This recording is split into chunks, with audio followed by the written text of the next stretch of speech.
Je crois qu'on va commencer à régler mon micro petit à petit. L'occasion pour moi de saluer chacun et chacune. Je suis vraiment content de vous voir et je n'ai pas eu l'occasion tout à l'heure de voir les visiteurs. Alors on voudrait vraiment vous souhaiter la bienvenue. Est-ce que juste pour que je puisse vous voir, juste lever la main si vous êtes là de passage la première fois. Comme ça, je vous vois, excellent. Soyez les bienvenus. On est heureux de partager le culte avec vous. Votre présence nous honore énormément, donc c'est bienvenuti. Voilà, on peut les applaudir. Bienvenue, bienvenuti, herzlich willkommen. Comment on dit en portugais?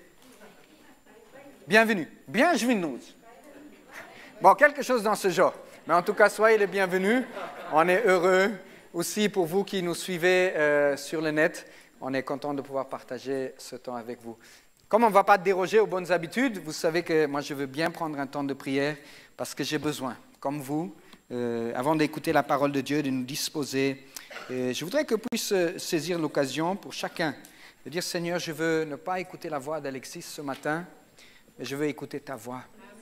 Parce que ce n'est pas la voix d'Alexis qui fait la différence, mais c'est la voix de Dieu qui a le pouvoir et la puissance de transformer ma vie intérieure, ma manière de regarder et de comprendre mon objectif sur cette terre.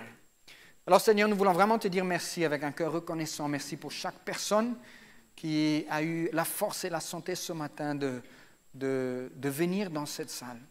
Nous prions Seigneur pour qu'il y ait une grâce toute particulière ce matin. Une grâce Seigneur de restauration, une grâce Seigneur de réconfort, mais c'est aussi une grâce Seigneur de transformation et de vision d'avenir.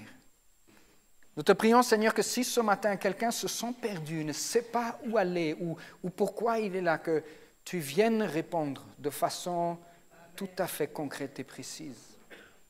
Parce que c'est toi qui as tracé le chemin, c'est toi qui nous as tracé la route et on n'a pas besoin de la tracer nous-mêmes, on a besoin de la découvrir en toi.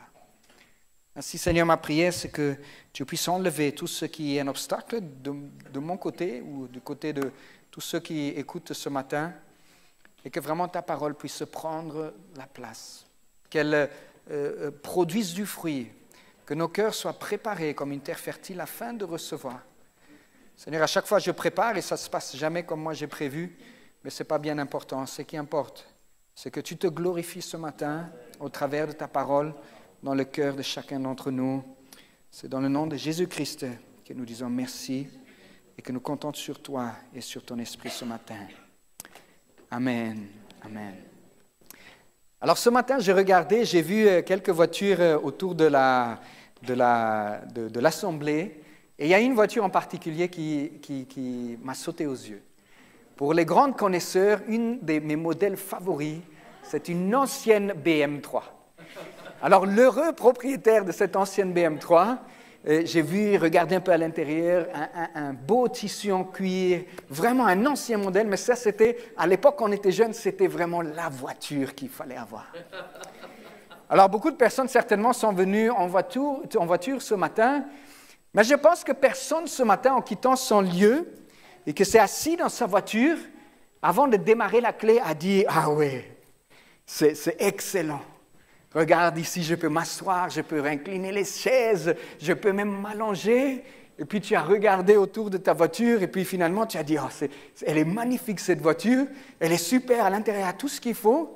Et puis tu as admiré l'espace, l'habitacle de la voiture. Et finalement tu t'es dit, c'est magnifique, je retourne dans la maison. Sinon, il n'y aura pas de personnes assises ici sur les chaises. Mais la réalité est que quel que soit l'intérieur de l'habitacle de ta voiture, quelle que soit l'utilité qu'on en fait, la voiture a un objectif. Le créateur de la voiture a conçu la voiture pour un objectif. C'est de te ramener d'un point A à un point B, n'est-ce pas?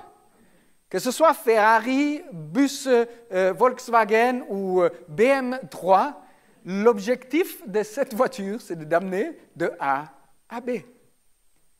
Si nous voulons connaître l'objectif de la vie de chacun d'entre nous, nous avons besoin de consulter le créateur de la vie, n'est-ce pas? Chaque architecte, chaque ingénieur, quand il veut donner une solution pour un problème donné, il dit quel est l'objectif que je veux atteindre Et en fonction de l'objectif, il façonne ou il crée l'objet ou la communauté qu'il veut créer, n'est-ce pas? Est-ce que vous me suivez? Alors ça a du sens de dire, si nous voulons connaître l'objectif, la raison de la vie, il nous faut consulter le créateur de la vie. Malheureusement, beaucoup d'entre nous, on est un peu comme coincés peut-être dans cet habitacle de voiture. On admire par nos propres compétences tout ce qui est à l'intérieur et tout ce qu'on peut faire, qui sont des bonnes choses. L'habitacle de la voiture, elle nous protège de la pluie, elle nous donne une assise confortable, mais ce n'est pas l'objectif de la voiture. L'objectif de la voiture prend tout son sens quand on nous apporte une clé. Sans cette clé-là, la voiture n'a pas raison d'être. En tout cas, pas selon l'objectif du Créateur.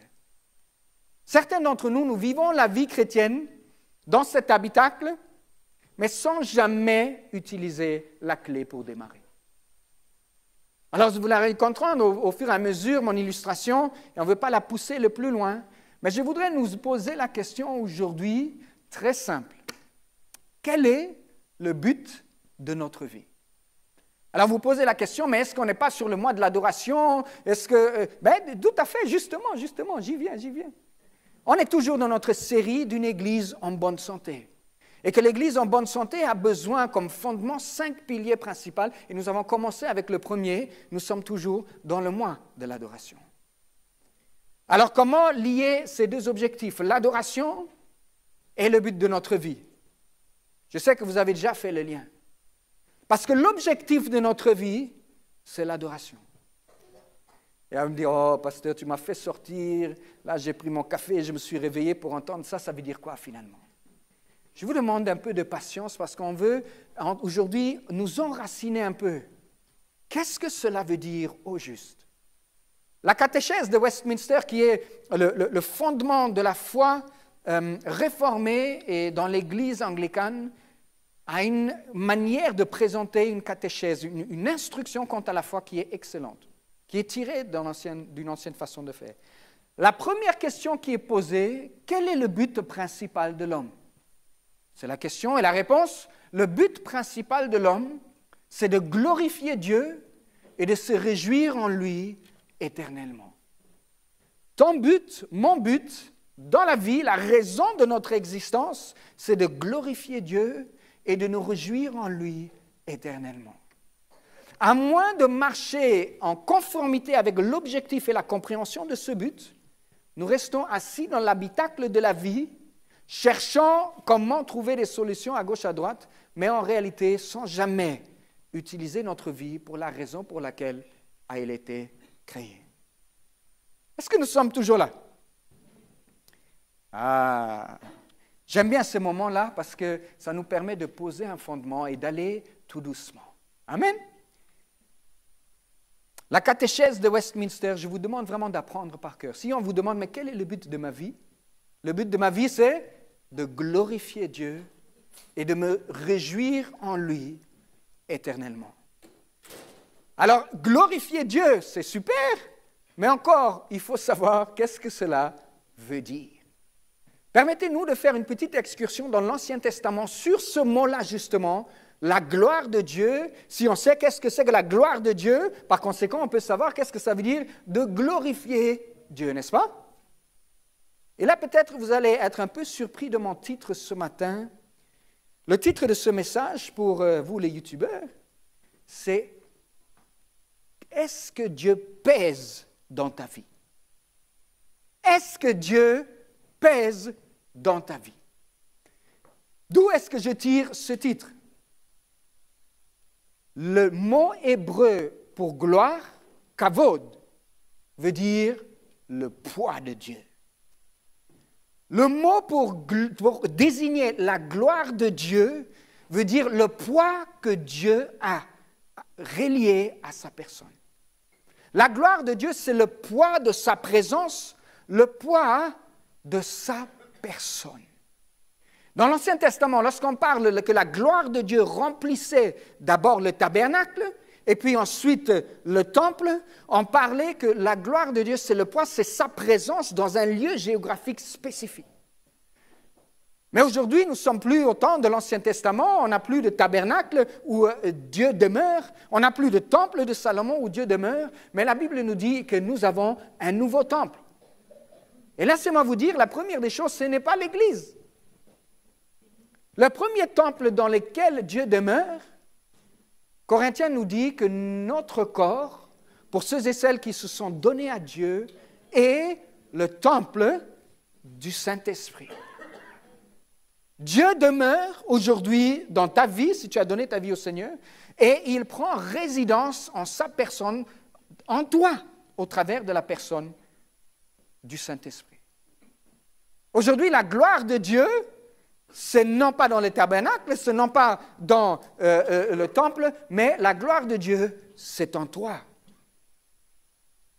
Alors moi, je voudrais que pendant tout ce temps-là, nous nous posons la question, comment est-ce que Dieu pèse dans ma vie? Si la gloire de Dieu, c'est son poids, sa présence, comment est-ce que nous pouvons mesurer ou nous poser la question, en fait, quel est le poids ou la place que nous lui accordons? Et là, on n'est pas dans les trucs juste, oui, on élève la voix, tout ça, ce sont des bonnes choses. Mais concrètement, terre à terre, dans la vie du quotidien, qu'est-ce que cela signifie que de glorifier Dieu? Je bénis Dieu pour tous les prédicateurs qui sont passés avant moi, qui ont abordé les différents aspects. Lucas qui nous a fait un peu une étymologie grecque des différentes façons de considérer les trois différents termes pour l'adoration. Qu'est-ce que ça veut dire? Et puis Carlos qui nous a dit qu'en fait l'adoration, c'est offrir sa vie en sacrifice. Et puis Jérémie qui nous a montré cet aspect-là, que l'adoration, c'est cette confiance que nous avons en Dieu. Et aujourd'hui, nous voulons voir comment tous ces aspects-là se retrouvent dans ce concept de la gloire de Dieu, de lui donner la place ou le poids qu'il doit avoir. Est-ce que quelqu'un veut glorifier Dieu dans sa vie ce matin? Alors, c'est une question que je vous pose. Est-ce que quelqu'un a le désir de savoir comment est-ce que je peux glorifier Dieu dans ma vie? Donc la gloire de Dieu, c'est d'abord sa présence, c'est d'abord son poids, c'est toute la place qu'il prend dans notre vie personnelle, dans notre vie en tant que congrégation, mais aussi bien sûr sur la vie de l'humanité. Je voudrais que nous puissions ouvrir nos Bibles dans le livre de premier épître aux Corinthiens. On est au chapitre 10 et on va lire le verset 31. On peut l'afficher, si jamais ce n'est pas le cas, ce n'est pas grave. 1 Corinthiens, je vous laisse un peu de temps pour vous y amener. 1 Corinthiens 10, verset 31. Soit donc que vous mangiez, soit que vous buviez, soit que vous fassiez quelque autre chose, faites tout pour la gloire de Dieu. Mangez, boire et tout ce que vous faites pour la gloire de Dieu. Alors je ne sais pas, mais moi quand j'ai mangé du KFC, je ne me suis pas dit forcément je vais manger ce poulet-là pour la gloire de Dieu. Ce n'est pas la première des choses qui nous vient à l'esprit, n'est-ce pas? Parce que parfois notre manière de réfléchir, c'est que nous faisons pour la gloire de Dieu quand nous rentrons dans un lieu de culte. Et nous levons les mains et nous disons gloire à Dieu. Et nous participons à une activité de l'Église et nous disons, oh, je suis dans le groupe de louanges, je glorifie Dieu. Mais l'apôtre Paul n'amène pas la gloire de Dieu d'abord ou glorifier Dieu dans un champ qui nous est éloigné ou qui est réservé dans une certaine sphère, un domaine de la vie. Dans les choses aussi concrètes de manger et boire, quoi que vous fassiez, faites tout pour la gloire de Dieu. Votre travail, votre mariage, élever les enfants, aller faire tout ce que nous faisons, l'objectif de Dieu, c'est que nous le fassions pour sa gloire, n'est-ce pas? Alors la prochaine fois que tu vas aller au KFC, tu vas penser à moi. Et tu vas te dire, ce poulet, je te déguste pour la gloire de Dieu. Nous voulons juste prendre quelques clés pratiques. Et notamment dans le contexte de cette épître de 1er Corinthiens.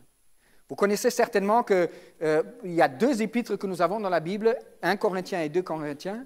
Mais la réalité de ces épîtres, en fait, ce n'est pas d'abord le premier que Paul a écrit. En fait, si on voudrait bien, ce serait plutôt 2 Corinthiens et Corinthiens 4. Si on veut 1 Corinthien, ce serait 2 Corinthiens, et 2 Corinthiens, ce serait 2 Corinthiens 4. Tout simplement parce qu'en fait, ça fait référence à un échange que Paul a avec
que Dieu nous aide avec la sono. Hein? Il faut vraiment les encourager. C'est pour ça que j'ai commencé à parler plus fort. Hein? Tu as vu? Et inconsciemment, ça a commencé à sortir plus fort. La pensée des Corinthiens, c'est dire qu'en fait, notre slogan par lequel nous vivons, parce qu'aujourd'hui, gloire à Dieu, nous avons été rachetés, tout est par grâce, et puis en fait, c'est notre esprit qui est important, ce que notre corps fait, ce n'est pas trop important, donc vivons pleinement, tout nous est permis. Et Paul leur dit, mais en fait, vous dites tout nous est permis. Je suis vraiment désolé. Est-ce qu'on peut l'applaudir? Hein? Est-ce qu'on peut l'applaudir? Excellent, merci. Ok, on laisse par mesure de prudence. Ça, c'est le langage de la sagesse.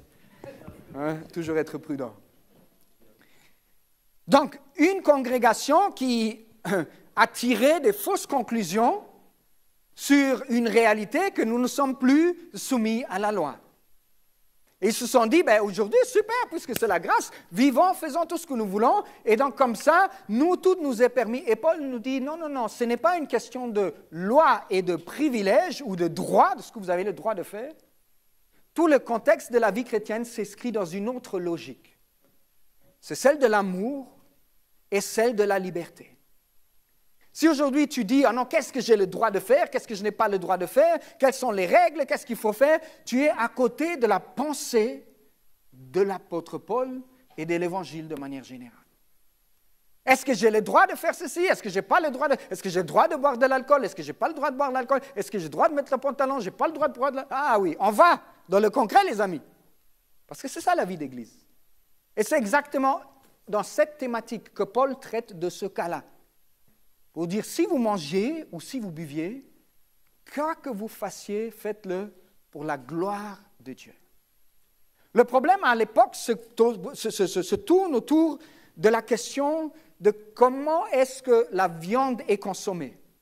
Dans la ville de Corinthe, il y avait un grand temple où le sacrifice de la viande faisait partie du culte qu'on offrait aux différentes divinités. Et donc la viande qui restait, que le prêtre en donnait dans le sacrifice, la viande qui restait a été vendue sur le marché. Donc les restes ont été apportés, comme si tu vas au marché, tu achètes une viande, mais tu sais que cette viande a été destinée, ou en tout cas a été dans l'usage de l'adoration des divinités. Et puis certains se sont dit, bon, de toute façon, nous on peut tout, on peut participer même dans le temple, on mange de la viande, et puis d'autres étaient scandalisés, pour dire non, mais si c'est quelque chose qui est offert aux idoles, comment est-ce que nous, on peut le manger? Et c'est à l'intérieur de ça que Paul nous donne un principe vraiment important. Il nous dit que la manière dont nous envisageons la vie chrétienne, c'est régi par la liberté que nous avons en Christ mais par rapport à l'amour que nous avons pour notre prochain. Et il illustre ça avec un cas très simple. Si quelqu'un t'invite pour manger à une table, et que pour lui, ce n'est pas un problème de manger de la viande sacrifiée aux idoles, nous savons que les idoles en réalité n'existent pas, il n'y a qu'un seul Dieu. Donc en fait, que tu en manges ou tu n'en manges pas, pour toi, ça ne touche en rien. Donc si quelqu'un t'invite, un païen, et puis il est en train de consommer sa viande sacrifiée, pour ne pas être une pierre d'achoppement pour lui, assis-toi, mange avec lui.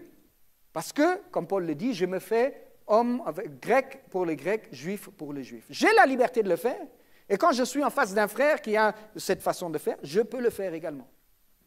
Le deuxième cas, si quelqu'un, par contre, te fait remarquer, attention, c'est de la viande sacrifiée aux idoles, c'est-à-dire que pour lui, ça pose un problème de conscience.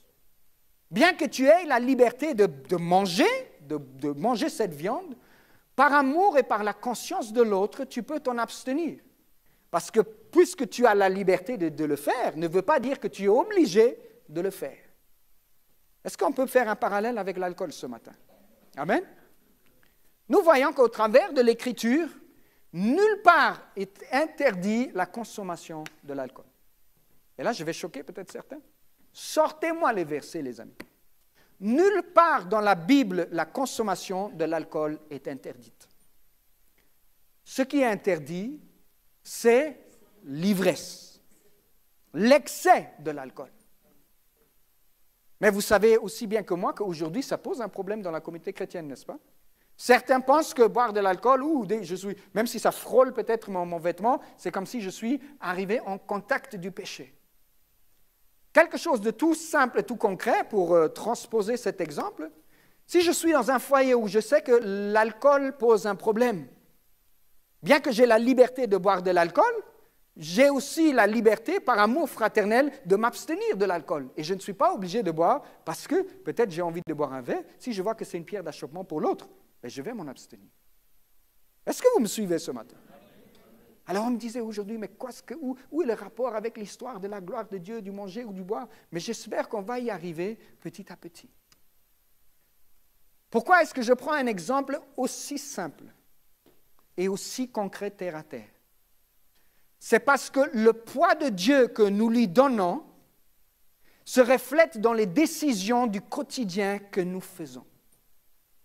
Ce n'est pas juste une histoire simple, est-ce que je vais à l'église? Je ne vais pas à l'église. Est-ce que je veux donner le poids à Dieu pour que toutes les décisions que je prends soient en accord avec son plan, que je lui donne du poids dans mes décisions? Souvent on dit, quand quelqu'un a de l'influence, ça veut dire qu'il pèse. Il pèse sur une décision. Quand tu te poses la question sur les décisions du quotidien, qui pèse dans ta vie? Ta propre liberté, ton désir, ce que tu veux, ou le projet et le plan de Dieu que lui finalement a pour toi et pour toute l'humanité? On est encore là? Je vous sens vraiment calme ce matin. Peut-être c'est trop théologique. Oh non, il nous donne plein de trucs, ça. C'est bien de faire un peu de théologie, n'est-ce pas? Mon objectif ce matin, c'est d'enlever toute cette histoire juste de glorifier dans les choses, dans des concepts bizarres, ou même pas bizarres, mais dans des concepts qui peut-être n'ont pas de rapport concret avec notre vie, pour ramener la gloire de Dieu dans le vécu du quotidien, tous les jours. Et c'est dans ce sens-là qu'il dit, mais quoi que vous fassiez, quand vous prenez une décision, est-ce que vous prenez cette décision en donnant du poids à la personne de Dieu? Glorifier Dieu, c'est tout simplement lui donner le poids nécessaire dans les décisions que nous prenons au quotidien. Si tu te poses la question de déménager, si tu te poses la question d'aller travailler dans X ou Y branche, quelle est la part ou le poids que nous donnons à Dieu? Vous savez, pour bien comprendre le fonctionnement humain, je voudrais vous présenter 3 manières d'envisager la vie. Il y a une vision qui est basée sur notre capacité. Des personnes qui ne croient pas forcément dans le monde religieux ou des esprits, on pourrait appeler ça une vision naturaliste. C'est-à-dire tout ce que nous voyons, c'est tout ce qu'il y a. Moi, je crois que, vous avez entendu ça, moi je crois que c'est dans ce que je vois. Donc la matière, c'est tout ce qu'il y a. Il n'y a pas une question d'esprit, il n'y a pas une question de vie après la mort. Tout ce que nous avons ici, c'est tout ce que nous avons. Ça, c'est une vision naturaliste ou non religieuse. Et beaucoup de nos collègues sont peut-être dans cette vision-là. L'objectif dans un tel désir, c'est de se dire, OK, bon, tous les jours que moi j'ai ici, je vais faire en sorte que je me réalise et je me fasse plaisir, que je puisse tirer un maximum de la vie présente, n'est-ce pas? Vivons, on n'a qu'une seule vie, donc vivons-la à fond, n'est-ce pas? Une façon d'appréhender la vie. Une deuxième vision d'appréhender la vie, c'est la vision que j'appelle la vision religieuse. On croit que tout ce que nous voyons, ce n'est pas forcément tout ce qu'il y a. Au-delà de ça, il y a une réalité spirituelle. Il y a, quelle que soit la conception de la vie après la mort, mais en tout cas, il y a une dimension qui dépasse juste le côté physique. Et beaucoup de personnes croient, vous allez être surpris, mais quand vous discutez, moi je discute avec les collègues, peut-être ils se disent non, je ne crois pas en Dieu, ainsi de suite, mais je crois aux esprits, ou je crois à la guérison des pierres, ou je crois à... En fait, vous vous rendez compte qu'il y a beaucoup de superstitions ou de visions religieuses de la vie. L'idée derrière cette vision-là, c'est de dire toujours, Seigneur, en fait, où moi je veux accomplir, me réaliser, faire ce que j'ai envie de faire, et non seulement je peux compter sur mes propres capacités, mais peut-être avec des gris-gris, peut-être avec des prières, peut-être avec une certaine rigueur, je peux embarquer les forces surnaturelles en ma faveur. C'est mon objectif, ma vision de vie, mon désir, mais je ne suis pas seul dans cette histoire. Je peux manipuler les forces divines pour qu'ils viennent m'aider à accomplir la vision ou le désir que j'ai. C'est ce que j'appelle la vision religieuse. Permettez-moi de m'arrêter ici juste une seconde. J'ai bien dit religieuse et je n'ai pas dit chrétienne. Mais la réalité est que beaucoup de chrétiens se trouvent dans cette vision du monde. Ils se disent, waouh, si je peux venir à l'église, si je peux donner ma dîme, si je peux prier, si je peux faire tout ça, peut-être que Dieu me fera grâce dans les projets et les plans que j'ai. Je veux me marier, donc je veux me marier, super. Donc si je veux me marier, je fais tout ce que Dieu me demande, comme récompense, il me donnera une épouse. Je veux réussir dans les affaires, donc je vais être rigoureux, je vais tout ce qu'il fait, parce que mon objectif, mon plan, c'est que Dieu donne la faveur sur mon projet. Et il n'y a rien de mauvais de la faveur de Dieu sur les projets.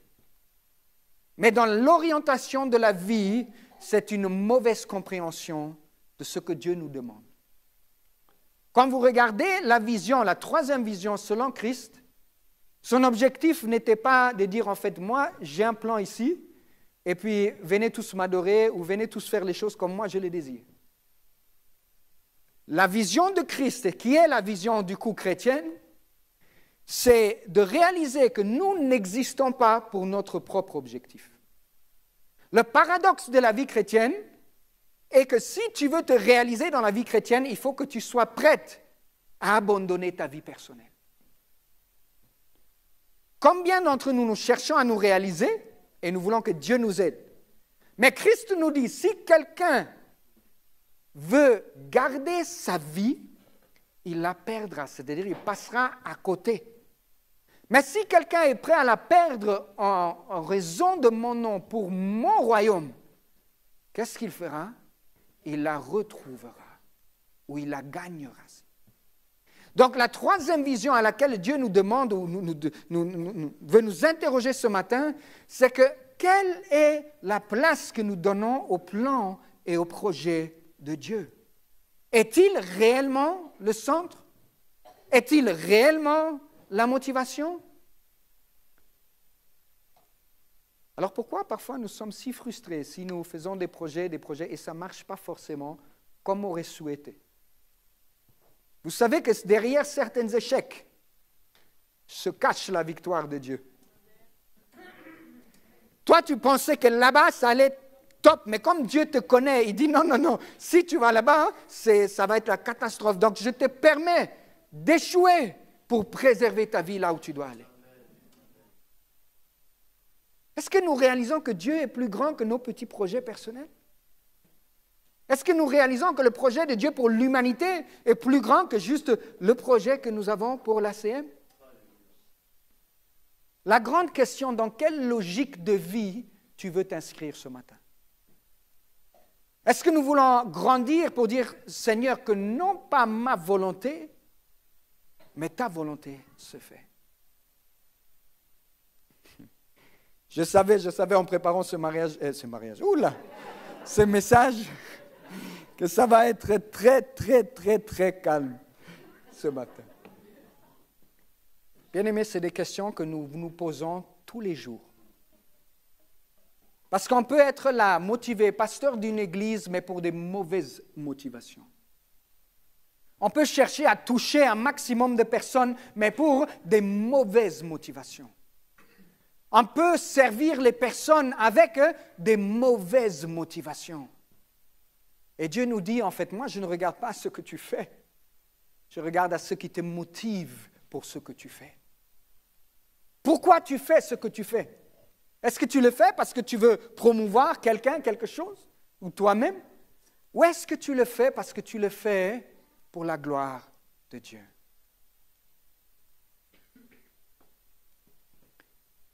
Une de mes prières presque quotidiennes, je dis, Seigneur, que je ne confonde pas mes ambitions personnelles avec ta volonté.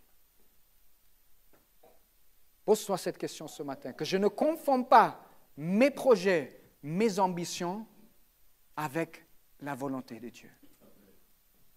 Dieu nous montre que ses voies ne sont pas nos voies, qu'il a des façons d'agir où on pensait que ça devrait se faire comme ça, mais finalement ça se fait autrement. Est-ce que c'est à nous la gloire ou est-ce que c'est à lui la gloire?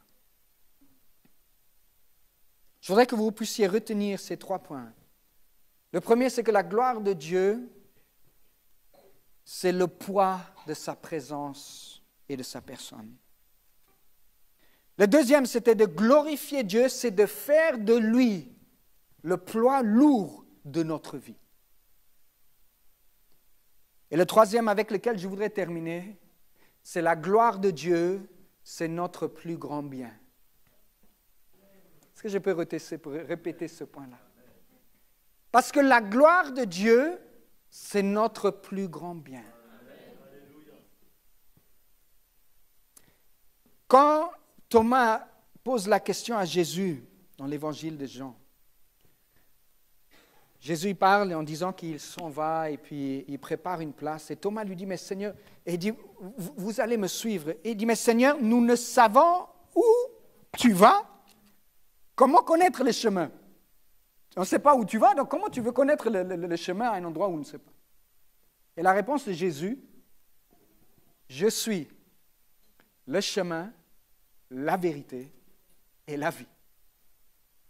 Bien-aimé, si tu veux vivre la vie, pas une vie, un essai, pas un truc que j'essaye de bricoler moi-même, si tu veux vivre la vie, c'est Jésus-Christ.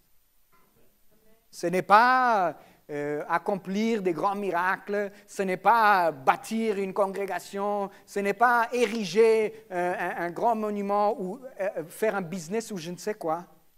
La vie, c'est Jésus-Christ. Ça, c'est accessible à tous. Jésus-Christ est accessible à tous. Nous ne nous trompons pas de poursuite.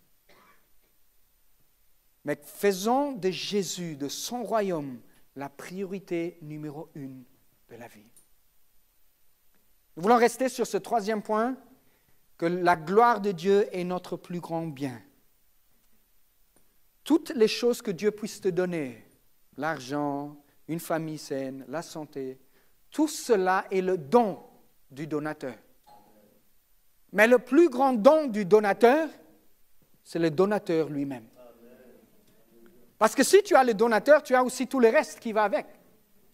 Mais ce qui importe, ce n'est pas d'abord le don, mais c'est le donateur. Et je voudrais vous déculpabiliser parce que peut-être ça vous dit, oh non, mais moi je suis venu à Jésus parce que je voulais la guérison.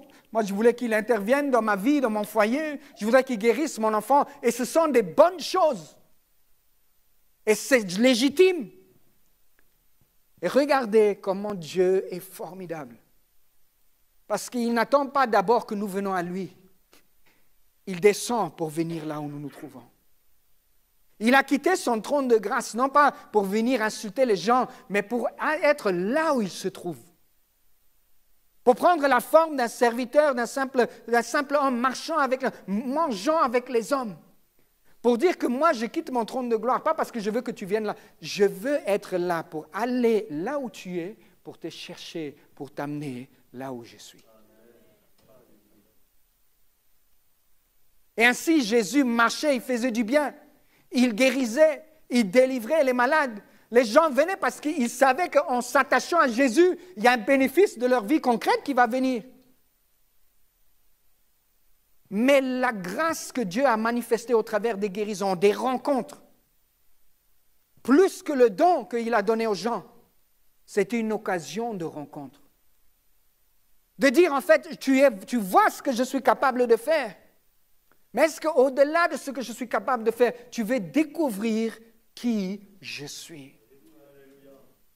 Et je vous dis, la véritable démarcation entre un disciple et juste quelqu'un qui marche comme ça, c'est qu'est-ce que tu marches parce que tu veux quelque chose ou tu marches parce que tu veux le suivre? Plusieurs personnes, plusieurs disciples, quand ils suivaient Jésus, et puis ils disaient des choses, mais si on ne mange pas de mon corps, si on ne boit pas de mon sang, vous ne pouvez être pas mes disciples. La Bible dit que plusieurs se sont détournés. Et ils ont dit, mangez le sang. Boire le sang, manger le corps. Bon, c'était bien, c'était sympa, quelques principes pas mal, mais laisse-moi retourner à la pêche. Ou laisse-moi retourner dans telle ou telle autre chose. Et puis, un petit cercle qui reste. Et Jésus dit, oh super, mais vraiment, vous avez fait le bon choix. Je suis tellement fier de vous. Non. Il dit, mais pourquoi vous êtes là? Vous êtes là pour quelle raison? Tout le monde est parti, vous avez entendu ce que j'ai dit, pourquoi vous êtes là? Et quelqu'un nous dira, vers qui irions-nous? Parce que c'est toi qui as les paroles de la vie. Je veux vraiment t'encourager à ne pas suivre Jésus simplement parce que tu peux obtenir quelque chose, parce qu'il cherche ton bien-être plus que toi-même, mais parce qu'il est vraiment le chemin, la vérité et la vie. Et ça va nous demander des sacrifices personnels. Ça va nous demander la capacité de dire non à certaines choses. Mais l'objectif de cela, c'est d'être avec lui et de baigner dans sa présence éternellement. Et ça, c'est une joie qu'aucun don ne peut te procurer à la face. Dans ta présence, le psalmiste nous dit, il y a de la joie éternelle. Bien-aimé, que lui, sa personne, devient le plus important. Et puis je vais conclure avec un petit exercice. C'est drôle, j'ai discuté hier avec mon épouse. Désolé Rachel, mais je vais t'afficher un peu. Et puis elle disait, ben c'est bien, on va commencer la formation bientôt. Et puis elle dit, non, surtout, j'espère qu'ils ne donnent pas des devoirs. J'ai dit, bon, je vais vous donner des devoirs, mais des devoirs douces, hein, Rachel, même quelques petits enseignements. Je vais vous laisser avec un devoir. Et ce que je voudrais que nous fassions, c'est de nous poser la question cette semaine, concrètement. Quel est le poids que je donne à Dieu, la place que je donne à Dieu dans 2 domaines spécifiques? Et ces 2 domaines, les amis, ils ne mentent jamais. C'est votre agenda et votre portefeuille. Si vous voulez connaître les valeurs et l'importance de quelqu'un, vous lui dites, montre-moi ton agenda et montre-moi tes dépenses. Et tu verras les priorités de chaque homme.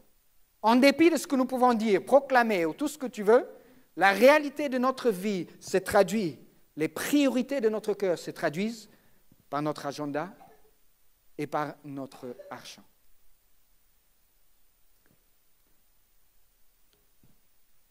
Mon désir qu'à la fin de cette semaine, nous puissions augmenter le poids de Dieu dans notre vie, dans notre temps, dans nos finances et dans nos décisions. Si vous voulez bien, on peut prier ensemble. Éternel, nous voulons te rendre grâce ce matin peut-être d'une manière que quelqu'un ne s'attendait pas, peut-être que moi-même je ne m'attendais pas. Mais Seigneur, une réalité est que tu nous appelles à quelque chose de plus grand que la poursuite simplement des objectifs personnels.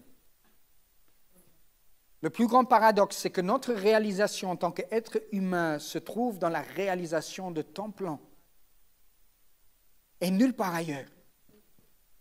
Je peux bien beau gagner tout le monde, je peux bien beau poursuivre des choses et réussir dans les yeux du monde.